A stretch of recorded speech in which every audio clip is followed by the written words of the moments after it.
వివాదాలకు అడ్డా మేడిగడ్డలో ఏం జరుగుతోంది? ఎన్డీఎస్ఏ సూచనలతో చేస్తున్న పనుల్లో పురోగతి ఎలా ఉంది? వివాదాలు విమర్శలు సరే, మేడిగడ్డ బరాజ్ తాజా పరిస్థితి ఏంటి?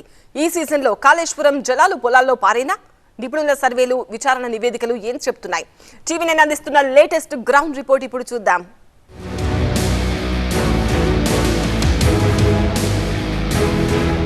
కాళేశ్వరం ప్రాజెక్టుకు గుండెకాయ లాంటి మేడిగడ్డ భద్రమేనా? సర్వే సంస్థలు ఏం చెప్తున్నాయి? నేషనల్ డ్యామ్ సేఫ్టీ అథారిటీస్ నివేదికలు ఏం చెప్తున్నాయి? వర్షాకాలం సమీపిస్తుంది. అప్స్ట్రీమ్ డౌన్ స్ట్రీమ్ వైపు బ్యారేజ్ భద్రతకు ఏమైనా ముప్పుందా? సర్వేలు ఏం చెప్తున్నాయి? నివేదికలు ఏం తేల్చాయి?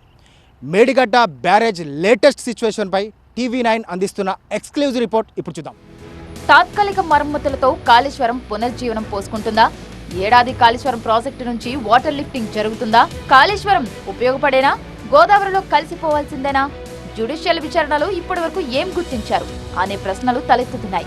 ఈ నేపథ్యంలోనే కాళేశ్వరం ప్రాజెక్ట్ తాజా పరిస్థితిని వివరించేందుకు టీవీ9 ప్రయత్నించింది.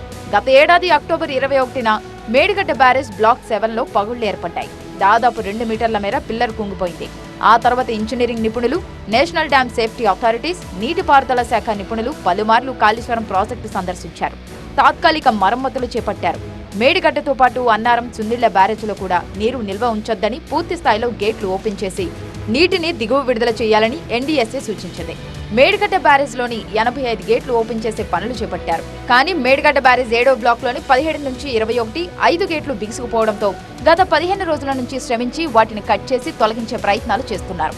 85 గేట్లను ఓపెన్ చేసి వాటర్ ఫ్రీ ఫ్లో అయ్యే విధంగా గేట్లు ఓపెన్ చేస్తున్నారు. ఈ క్రమంలోనే 7వ బ్లాక్ అంటే 21వ పిల్లర్, ఎక్కడైతే 20-21 మధ్య పిల్లర్ కుంగిపోయిన ప్రాంతం ఉందో ఈ ప్రాంతంలో గేట్లను తొలగించడం అనేది అసాధ్యంగా మారిన నేపథ్యంలోనే వాటిని కట్ చేసి ఆ గేట్లను తొలగించే ప్రక్రియ కొనసాగుతుంది. మొత్తం 5 గేట్లు మొత్తం బిగుసుకుపోయాయి. 17, 18, 19, 20, 21 ఈ గేట్స్ అన్ని కూడా బిగుసుకుపోయిన నేపథ్యంలో వాటిని తొలగించే ప్రక్రియ ఇంకా కొనసాగుతోంది. వర్షాకాలం సమీపిస్తుంది. గోదావరికి వరద ప్రవాహం రాకముందే గేట్లు పూర్తి స్థాయిలో తెరిచి ఉంచాలని సూచన మేరకు తాత్కాలిక మరమ్మతు పనులు శరవేగంగా కొనసాగుతున్నాయి. ప్రాజెక్ట్ ఎగువ ప్రాంతంలో ఇసుక గ్రౌటింగ్ కోసం డ్రిల్లింగ్ పనులు నడుస్తుండగా దిగువన షీట్ పైల్స్ అమరిక, సి బ్లాక్ల రీఅరేంజ్మెంట్ పనులు ముమ్మరంగా కొనసాగుతున్నాయి. దెబ్బతిన్న 7వ బ్లాక్లోని 17, 18, 19, 20, 21 గేట్ల తొలగింపు పనులు చురుగ్గా జరుగుతున్నాయి. పియర్స్ ముందున్న బే ప్రాంతాల్లో డ్రిల్లింగ్ పనులు పూర్తయ్యాయి. ఎన్డీఎస్ఏ సూచనల మేరకు ఏ పరీక్షలు చేయాలో, ఎలాంటి పరిస్థితులు ఉన్నాయో తెలుసుకోవడానికి ఢిల్లీకి చెందిన CSMRS సంస్థతో సాయిల్ టెస్ట్ నిర్వహిస్తున్నారు. మేడిగడ్డ బ్యారేజ్ నిర్మాణంలో ఉపయోగించిన మెటీరియల్, మట్టి నమూనాలను సేకరిస్తున్నారు. బ్యారేజ్ కుంగిన పియర్ల ప్రాంతంలో 25 ఫీట్ల మేర డ్రిల్ చేసి సాయిల్ టెస్ట్ పరీక్షలు చేస్తున్నారు. భూభౌతిక, మృత్తిక, సాంకేతిక పరీక్షలను నిపుణులు పర్యవేక్షిస్తున్నారు.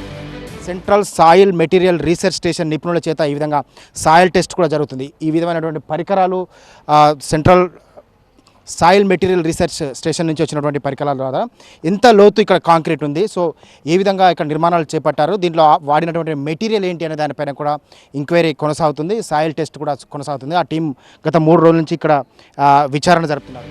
ఇప్పటికే మేడిగడ్డ బ్యారేజ్ రక్షణ, పునరుద్ధరణ, పర్యవేక్షణ పనులపై నిపుణుల కమిటీ పలుమార్లు పరిశీలించింది.